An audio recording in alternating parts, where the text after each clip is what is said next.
start in discussing today's film, Child's Play?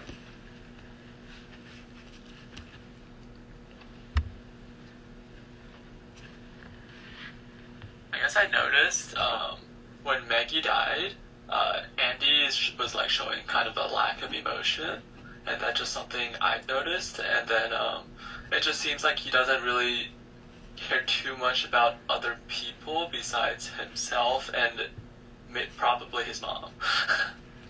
Right.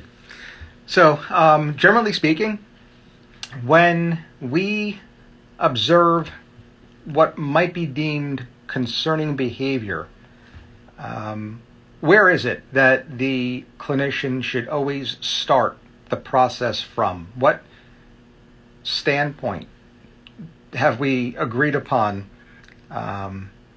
would be our usual starting point? And this applies to whether or not we're looking at fictional characters or in real life, irrespective of what we often refer to as the patient's chief complaint.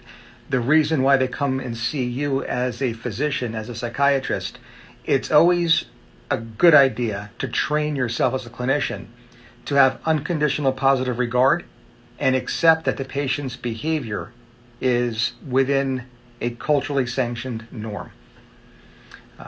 As a psychiatrist, individuals who are referred to you, especially self-referrals, will, in the vast majority of cases, demonstrate an abnormal behavior. And that means switching off this starting point, and perhaps quite quickly. Irrespective of that, it's just a good idea to go into a situation with the flexibility and the understanding that the patient, irrespective of their chief complaint, is operating within a culturally sanctioned norm. So let's hold on to that for a little bit when we discuss Andy. And what we discuss were the observations of Andy's behavior, this lack of emotion and this lack of caring or even empathy. Empathy first. Empathy is something that's developed. Empathy develops from egocentrism. Children, including the very ones on this Zoom, were all egocentric. At one point in their life, you understood that the world revolved around you. At some point in your early development, you began to recognize that that is not the case. And at that point, you began to develop what theorists referred to as early infantile narcissism,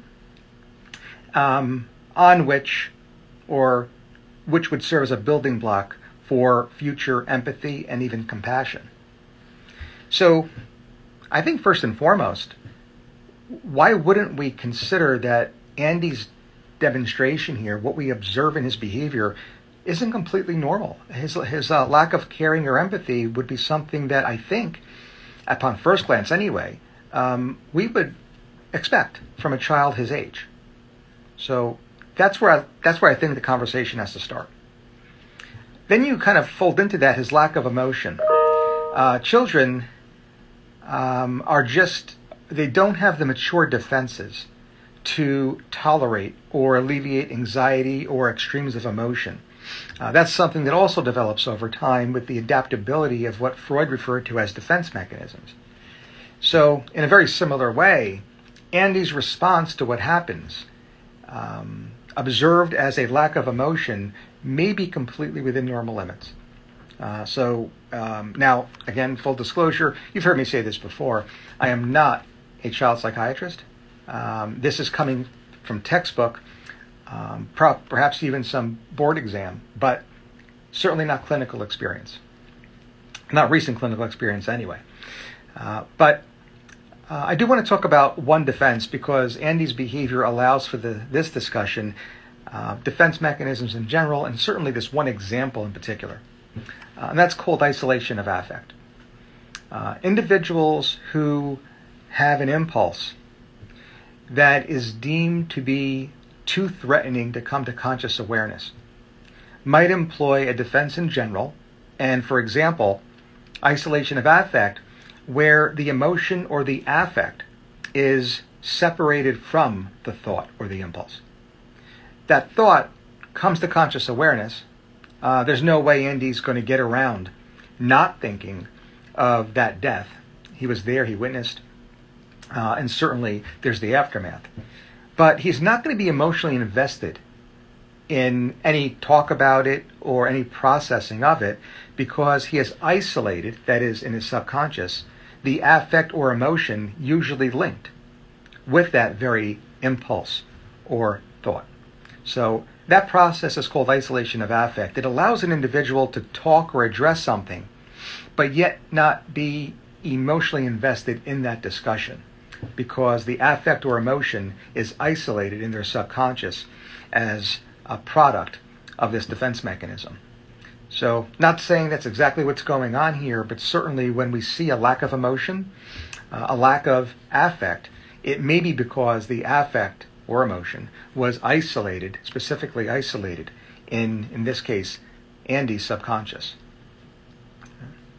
Now, again, that would be normal until it's not, until it becomes maladaptive, and until it significantly affects Andy's functioning.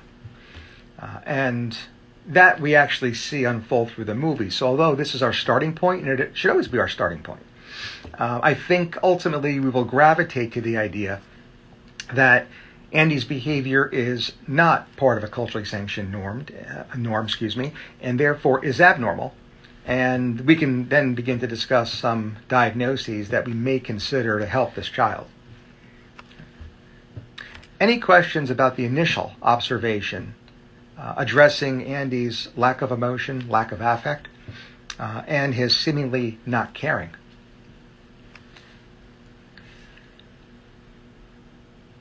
Let's stay with this character. What else about Andy? Anything else come to mind or was observed?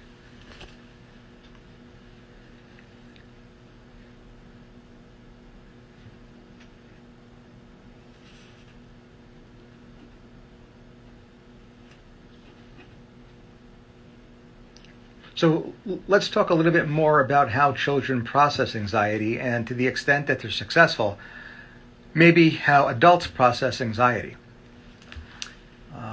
Let's start out with somebody, I think he's 5 years of age, Andy? 5 or thereabouts? Generally speaking, how would such a child process anxiety? I'll give you a hint. Very unlikely to self-refer to a psychiatrist with the chief complaint of feeling anxious. I think kids usually have like somatic complaints. Right.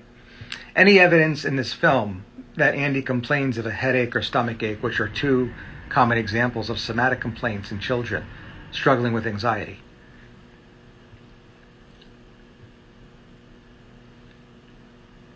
Me neither, so I couldn't observe it. And that might just be due to the fact that the writer or director simply didn't contact you before moving forward with this script. Because that's exactly the way that would happen. Okay. Otherwise, if not through somatic, I just said it, not through somatic complaints, might there be another way that children routinely present or manifest anxiety?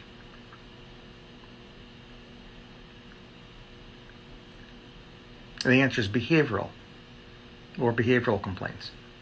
Usually the behavioral complaints are from others who observe the behavior. So if Andy doesn't present with somatic complaints that might indicate underlying anxiety, does he demonstrate any problematic behaviors that might themselves be indicative of his struggling with anxiety? There was a scene in the movie where he starts punching Chucky when Chucky is not talking anything about what he said to Andy. Could be an example. Yeah. Any others?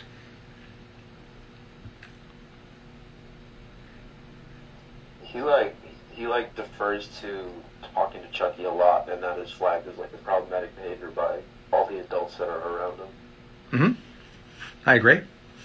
Yep. Any others? he took the train because Chucky told him to. Yeah. You know, if my 5-year-old had done that, I would consider that highly problematic.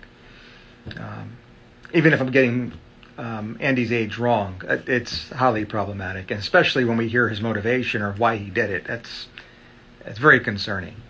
And again, this gets at how we can look at a defense mechanism and then come to the determination that the defense mechanism is maladaptive.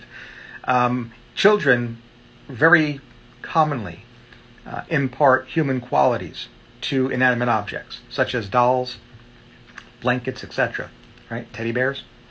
That's called animism, which is a defense mechanism, and it's completely normal. However, when that animated object impacts your behavior where you get on a train and travel across town, that becomes problematic.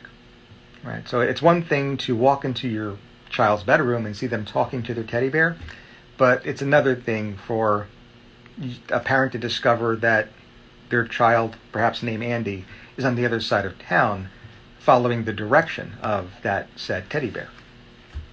Right? So yes, there are certain behaviors here that are very concerning. There's some acts of aggression and punching, and there are those other behaviors that we've identified. Right? So Andy might be struggling with some anxiety here. Right. So now let's talk about the anxiety disorders in general. We're going to pull this out of the child-adolescent realm and just apply it to general psychiatry, and more specifically, perhaps, general adult psychiatry.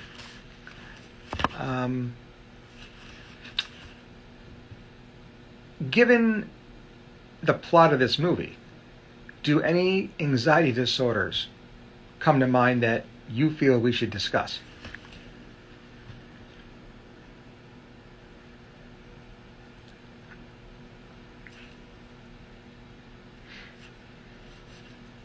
Could it be separation anxiety? That's where I would start.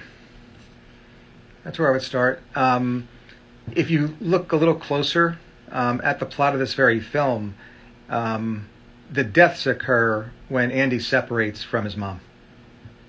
Right? So in a very straightforward sense, children feel anxiety when they separate from the maternal figure. And they might present somatically or behaviorally as a result of that, difficulty separating from usually mom. Now, in a film like this, an over-the-top dramatization, Andy's anxiety is manifest behaviorally, and maybe it is he doing what is being done in this movie and not an inanimate doll. Very over-the-top, very dramatic, but certainly symbolic of separation anxiety, and to the extent that it's maladaptive and or developmentally inappropriate, that is outside of an expected age range, then we can call it separation anxiety disorder, which is perhaps what this movie is really about. Again, children and adults with this will feel anxious. That anxiety may come out with the textbook type of manifestation, more likely in adults, or some surrogate, behavioral, somatic. And there is evidence in the history that it has everything to do with the individual is separating from and less to do with where they're heading to. Right? So the separation from home is what invokes that anxiety, and that's separation anxiety disorder. Now, individuals with this condition, adults with this condition, can present in such a way where we'd have to consider additional or differential diagnoses. So they might come in with a chief complaint of anxiety. They may tell you that, doc, it's every time I leave home.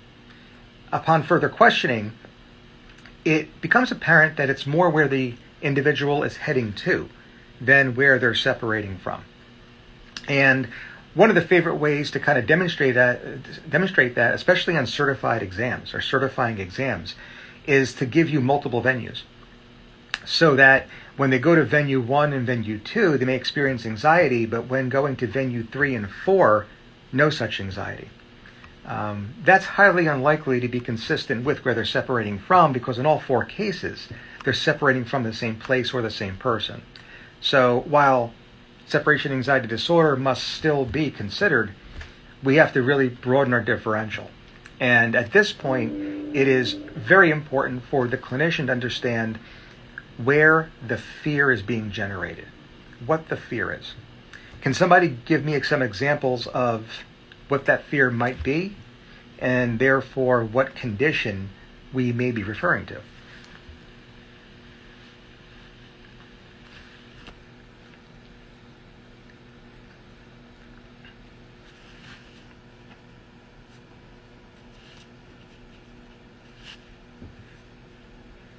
One example could be a fear of public speaking. Public speaking here being one example of some performance or specific social situation.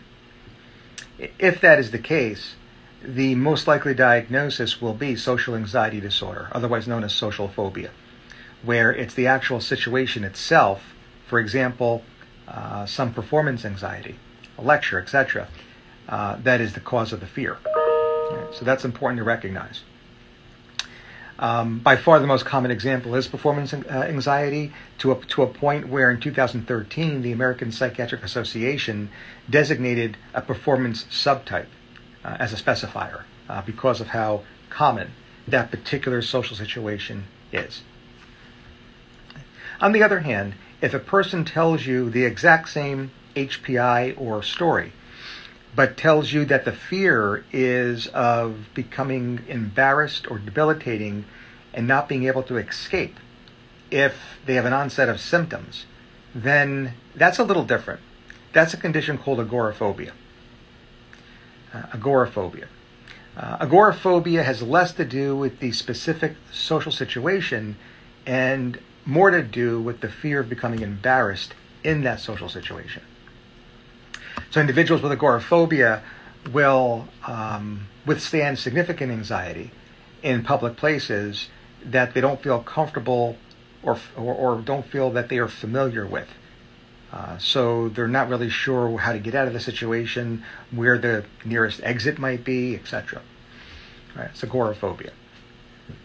Again, the fear differentiates this condition from social anxiety disorder, both of which are differentiated from separation anxiety disorder because it has more to do with where the individual is headed than where they are separating from.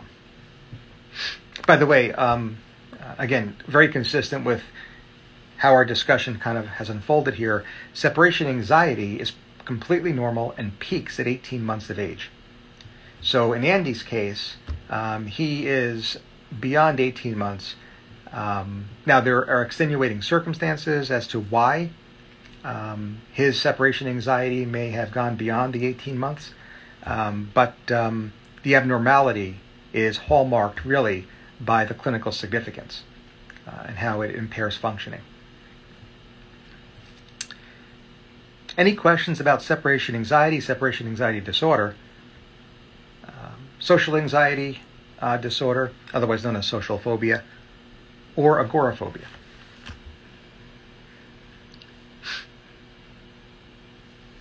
Agoraphobia can be due to any symptom set. A common example is a panic attack. And individuals who have recurrent and unexpected panic attacks may or may not have agoraphobia. They may avoid due to those panic attacks, that is, in anticipation of their next panic attack. So certainly panic disorder with agoraphobia is a common diagnosis. One of the clinical pearls, however, and perhaps reflected on exams as well, is that individuals do not necessarily need to have panic disorder in order to be diagnosed with agoraphobia.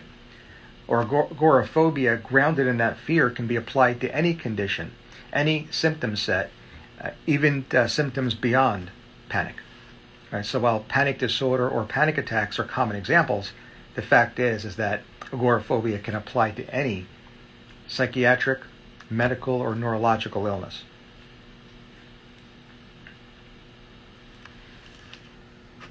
Thoughts, questions? For separation anxiety, is it only for kids or can it happen in in adults as well? Oh, it could happen in adults as well. Yeah. Okay.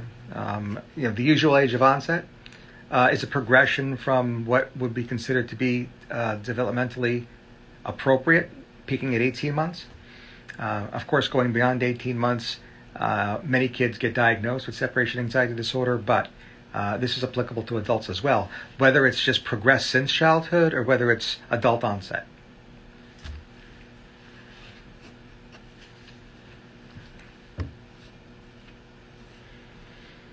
So in each case, one of the presenting signs, one of the reasons why the patient themselves might present to a physician for help is avoidance behavior.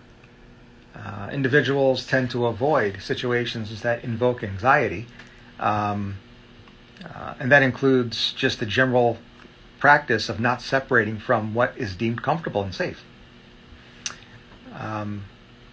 If a person presents with clinically significant avoidance behavior as a result of their anticipatory anxiety, what are some other conditions you have to consider here? There are three more that usually pop up on tests.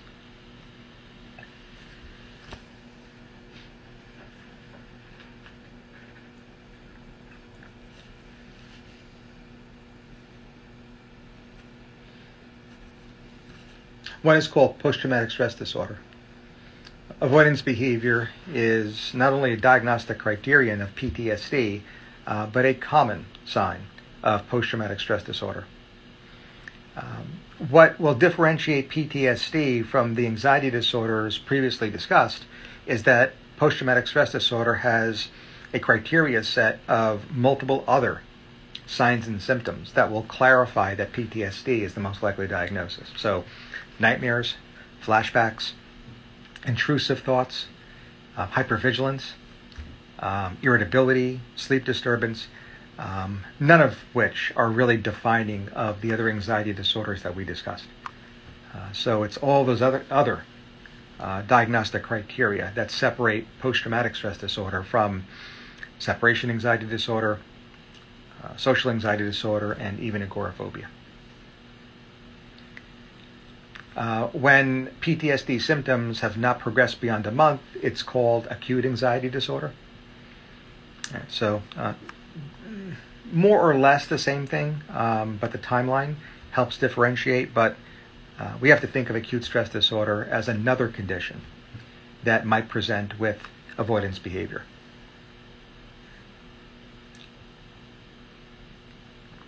Specific phobia.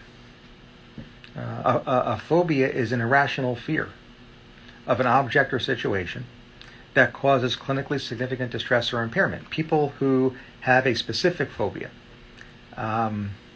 to dogs, to clowns, may avoid those places in which they are likely, or perhaps not likely, to meet that phobic object. So a specific phobia has to also be considered when an individual presents with clinically significant avoidance behavior. And then one final condition to consider is outside of the anxiety disorder spectrum and is part of a cluster C personality disorder, or the cluster C personality disorders, called avoidant personality.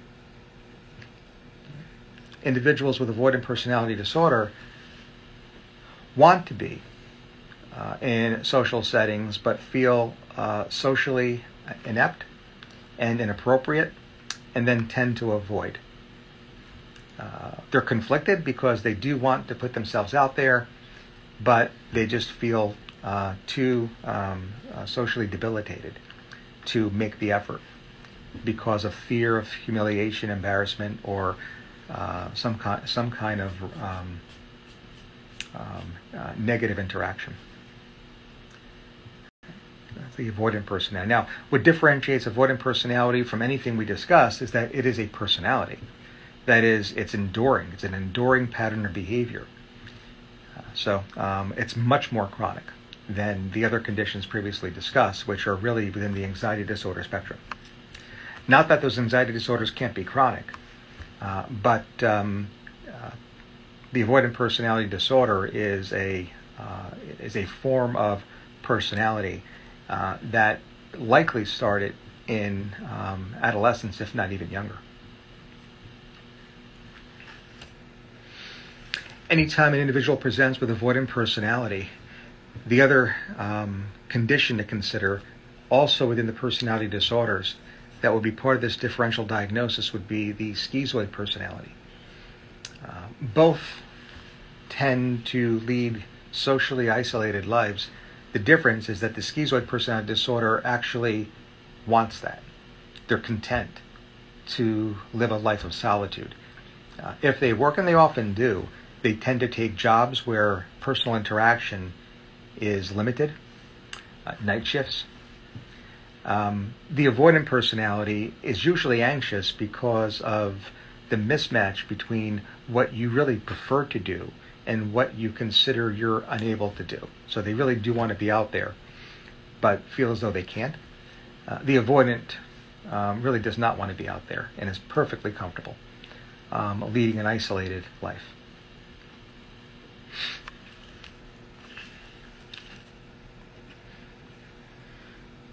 Questions about any of the anxiety disorders we discussed?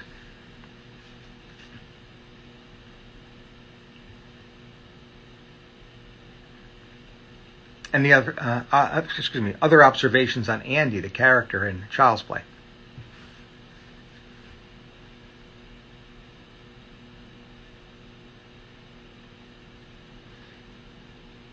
What other characters you want to discuss?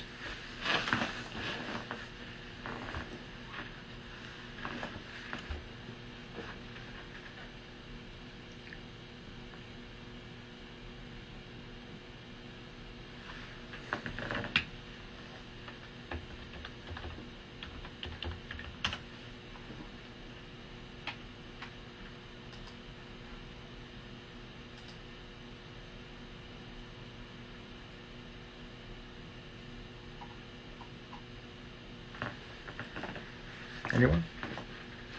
Maybe we could talk about Chucky or Charles Lee Ray himself. What's going on with... let's start with Charles Lee Ray. What's going on here?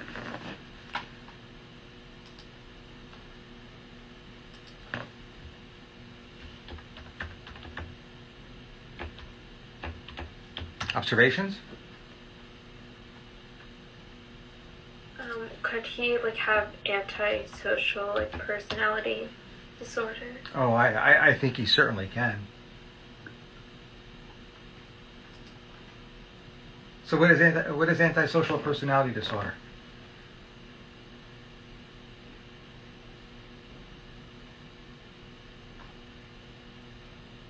It's having a total disregard for other people. Anybody else? I feel like that's also accompanied with a lack of empathy or feeling towards others. 100% right. Both answers are correct.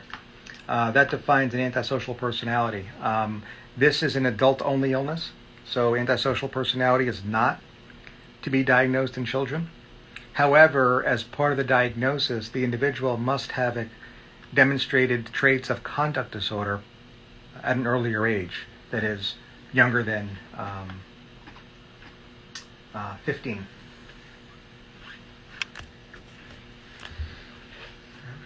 Kaplan and Sadok note that up to 80% of individuals currently incarcerated are diagnosed with antisocial personality disorder, which is interesting because if that's true, and I've never looked up the study that the actual study that the textbook references, but that would mean that up to 80% of individuals presently incarcerated had evidence of conduct prior to the age of 15, which is incredibly telling in terms of predicting behavior.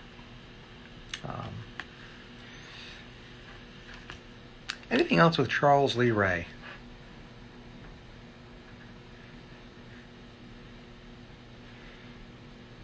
What I found interesting about this character, and this may or may not be true. I may have read it somewhere. He takes his first name from Charles Manson. He takes his middle name Lee from Arthur Lee Allen. And then he takes his last name, Ray, from another serial killer, David Parker Ray. So I don't know if it was truly the author's intent to have this one fictional serial killer take all three names from three noted serial killers. But I thought it was very interesting, and there's no doubt that there's a significant degree of not only antisocial personality, but even psychopathy in this character, this fictional character named Charles Lee Ray. Most people have heard about Charles Manson. Most people have heard about the Zodiac Killer, Arthur Lee Ray. I'm sorry, Arthur Lee Allen, excuse me. Less people have heard about David Parker Ray, the serial killer from Nevada who owes his last name to the last name of this fictional character. Exactly. So, anybody want to tell me about the Toy Box Killer?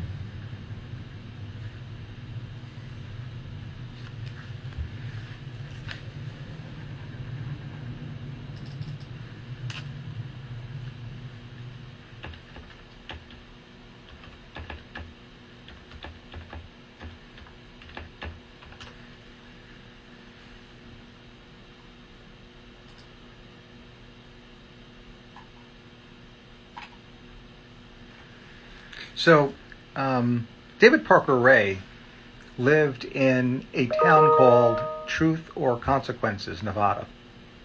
And what he's renowned for, and the reason why he bears that nickname, is that he renovated his mobile home to be an enormous booby trap.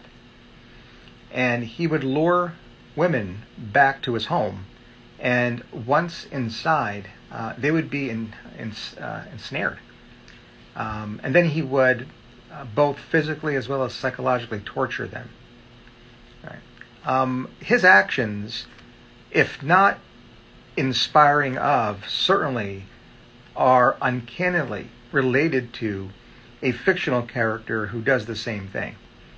This is a character, also a serial killer, from a noted film franchise, who also lures people into bigger-than-life, larger-than-life booby traps. Now, unlike David Parker Ray, John Kramer gives his victims an out. None of the victims of the Toy Box Killer were given that out, although one did escape. She overpowered David Parker Ray's accomplice. I'm not sure if her name was Amanda, ironically, but was able to actually get to a police station and report her experience, and led to the apprehension of the Toy Box Killer. So the film franchise is Saw, and John Kramer is the character that, or not the character, the character that depicts Jigsaw, a serial killer that, if not inspired by David Parker Ray, certainly just bears an eerie resemblance to the Toy Box Killer.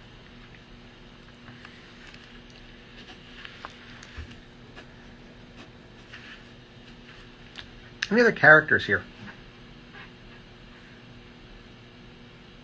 I mean, if Charles, if Charles Lee Ray demonstrates antisocial personality, certainly Chucky, at least metaphorically, would demonstrate conduct. So the fact that one is a conduit for the other makes sense clinically, at least textbook-wise, in that one, antisocial personality, requires the other conduct for diagnosis.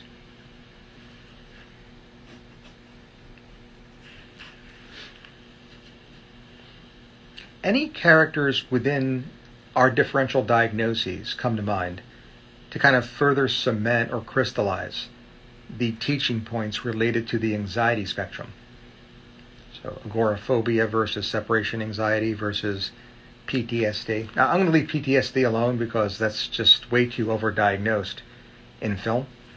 So even if we leave out PTSD, for the other anxiety disorders, any other fictional characters come to mind to discuss? to further review the diagnostic criteria.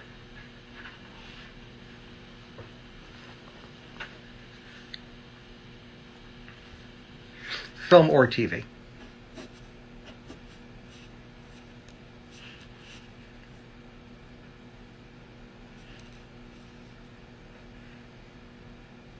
Are you saying just like anybody in film or TV that exhibits one of the disorders?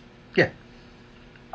So I would say agoraphobia. I don't know if you watch Shameless, but one of the main characters in Shameless had agoraphobia. I forget her name because I watched it so long ago. Mm-hmm. But I remember that you said that agoraphobia mainly has to do with the fear of embarrassment in a social situation, and hers is much more about the fear of dangers of the real world, like going out and being put in danger. So is that like still an accurate depiction of agoraphobia? It probably is. Yeah, it probably is. And it's, I think you're referring to Sheila Jackson. Yeah. I think she was Frank's first wife.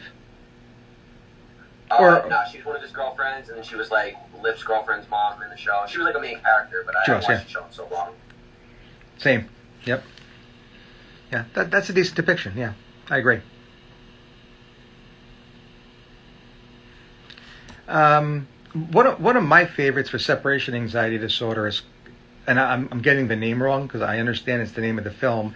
It's the name of the government operation, and not necessarily the name of the main character, but Cloverfield. Anybody here see this movie? Right? Anybody here ever deep dive the backstory? So this movie is basically a remake of King Kong. Right, giant monster hits Manhattan. What's different though is that the backstory is phenomenal. I mean, not that King Kong isn't just awesome, but for this particular, we'll call it fictional case, it's revealed that this monster is a baby, and the deep mining of one of the companies that is looking for that seabed nectar disrupts a nest. And because of that, this baby gets separated from its mom. And it's looking for its mother. That's all it's doing. But unfortunately, it comes across Manhattan before it gets to find mom. And Manhattan pays the price. But in that way, when you look at this alien life form and understand that it's only a baby, you realize that from the character's perspective, Cloverfield, the film, is really about separation anxiety disorder. So it's kind of a neat way to get through the diagnostic criteria, because nobody really, in watching this movie, nobody really makes any effort to see what happens to the island of Manhattan through the monster's eyes. But when you have unconditional positive regard and you force yourself to actually take that perspective, have that empathy, this movie really does rise to the level of a diagnosis of separation anxiety disorder. Now again, I'm going to use the word disorder loosely here, because why not, similar to how we opened up this discussion, just separation anxiety. We really don't know how old that alien life form is. It might be 18 months. So here I'm going to use the word disorder loosely.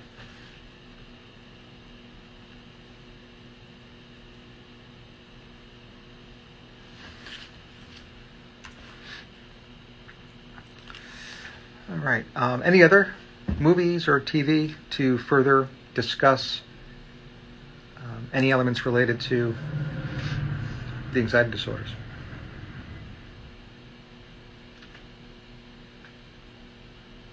Any other observations of the movie?